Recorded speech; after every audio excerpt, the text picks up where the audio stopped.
Hello friend, રોજની તેમ તૈયાર થઈને નીકળી ગયા કોલેજ બાજુ. ના કાલે એવો ઈ જ ભાઈબંધ છે જેને આજ બ્લોગમાં લઈ લીધો. ચાલી યુનિવર્સિટીએ પૂગીને મેં ભાઈબંધને કીધું કે સ્વાગત નહીં કરોગે આપ હમારા. તો ભાઈબંધ કે હાલવા મીને હાલ લેવો કોલેજે જવાનું છે. फिर हम उबड़ खाबड़ रस्ते से पहुंच गए हमारी मंजिल तक. એટલે એમ કે કોલેજે પહોંચી ગયા હવે અમે. એક બાજુ લખવાનું ભી પડતી ને એક ભાઈબંધ જો નીરે ટેસ્ટ થી ફોનમાં જોતો હતો. પછી મેડમે આવીને ભણવાનું કરી દીધું શરૂ. સોરી, ભણાવવાનું શરૂ કરી દીધું હતું. નથી જોવું તારું મોટું જાને ભાઈ. અરે તું જા રહી.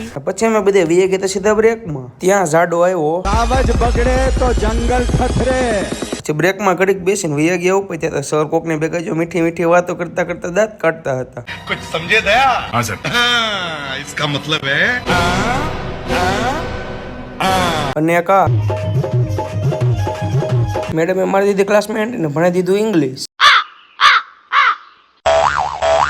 લેક્ચર પૂરો થયો એટલે ને ક્લાસમાં બેસીને થોડુંક મેથ્સ ભણી લીધું. ત્યાં તો આ ભાઈ બંધો ને ગુંદરના ઢોસા બનાવતો હતો કે ઈ જો હાલ ઘડીક કે હવે ઢોસા, ઇડલી, સાંભાર, ચટણી. પછી કોલેજ પૂરી થઈ ગઈ એટલે નીકળી ગયા હતા હોસ્ટેલ બાજુ બધે. ને એક ભાઈ મને અડદિયા લેવો હતો તો એનું અનબોક્સિંગ કરી નાખ્યું. બધે ઉપર લીધા હતા અડદિયા.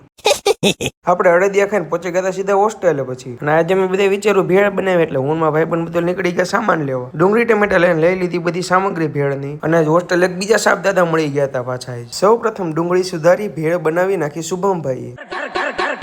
જેઠાલાલ જોતા જોતા બેસી ગયા હતા બધે ભેળ ખાવાના. બ્લોક કરી દીધો આપણે પૂરો.